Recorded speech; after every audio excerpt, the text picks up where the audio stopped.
Okay, boys, we're going to test this oil pump for this SeaDoo. This one's off of a 96 GSX, and typical pump. They're all basically the same. They're just shaped a little bit differently, but they have a main oil feed coming in. This is a makeshift reservoir. These are gravity fed, so it needs to be up higher than the pump. So I'm going to fill this up with two-stroke oil, which I have right here. That's the good stuff. And normally what you do, there's a little bleed screw right here you need to be aware of.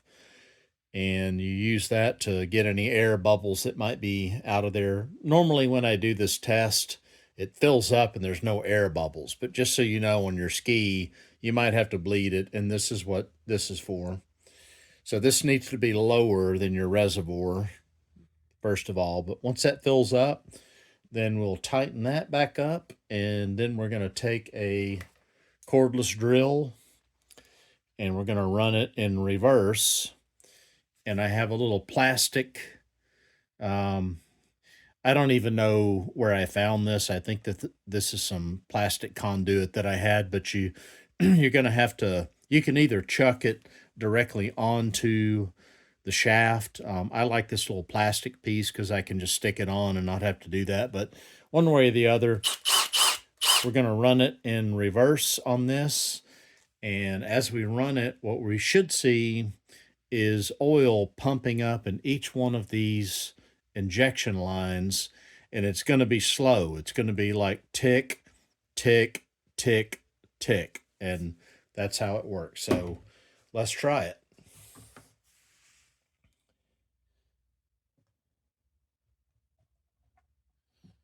There's our oil going in. You can see it coming down here.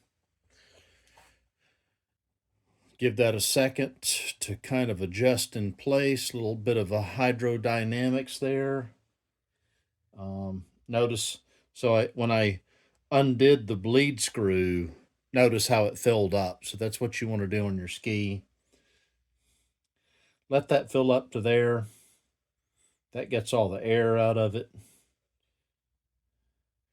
A little bit of drip in there. That's normal coming out of the bottom of that bleed screw. I'm going to put a little bit more oil in here.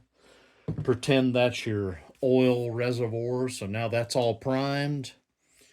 So now what we're going to do, we're going to put this on here.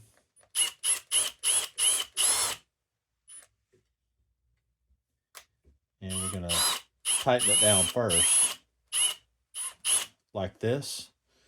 Now we're going to run it in reverse. And by the way, I have this thing wide open here, the cam, so that's important too. Keep an eye on these two pieces right here. Let me see if I can zoom in on that for you. There we go. Ready?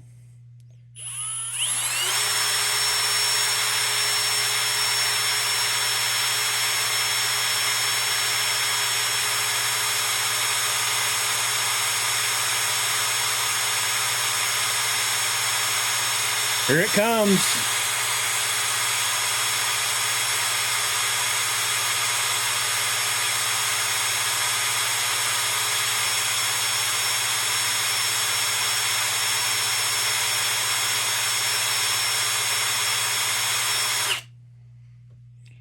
So that's working. One thing I noticed though, I'm not sure why there's air bubbles in here.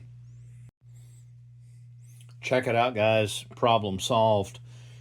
This little bleeder screw, I didn't have that tightened all the way up, and it was letting just a little bit of air in there. And so now when I do it, ready?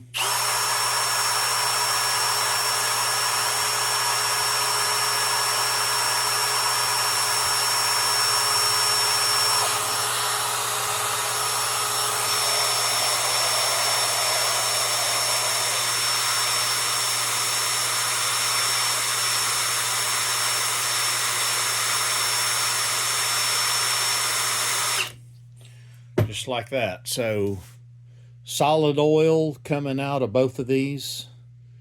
So that is how you check your oil pump. Standard procedure. Everybody does it the same way. They say backwards or forwards, doesn't really matter. I did it in reverse, and you know what? Let's go ahead and do it forward, just for grins, to see. Little myth buster here. Let's see if running it forward also does the same thing. Here we go.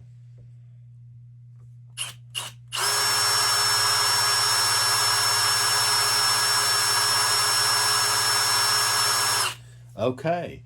Well, that is very interesting because running it forward actually draws it backwards. So the direction is important. One more time. Go in the opposite direction here.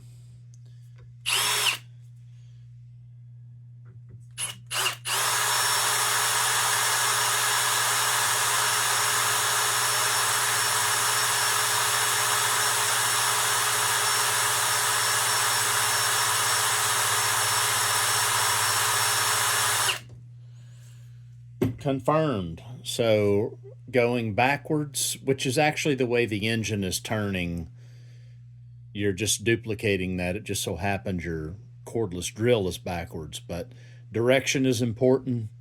Uh, Rotating backwards pushes it out, other way sucks it in. Don't want to do that, but this pump is good. The other thing you can do is, even though it's pumping out, you really don't know the pressure and the rate, so the rate is important too. I'm not going to go into the rate on this video. I'm not an expert in that, but you know, if you really want to get down into the science of this stuff, you really want to measure how much oil, how many cc's of oil per minute is being pushed through at a certain RPM. That's an accurate way to do it. But in my opinion, I'm not an expert here, but usually these things work or they don't work. So if they're working pretty good like this, you're fine. This one looks like it's working pretty good to me. So anyway, hope this helps you. Real easy to test your pump before you put it on. And by the way, when you do put it on, prime all of your lines like this. Get it all primed. A couple different ways to do that. Just use your head to do it. And get it all primed before you start your ski. And then that way you don't have to wait for everything to prime and use premix and stuff like that to get your ski running. But hope this helps you guys. And good luck on your ski.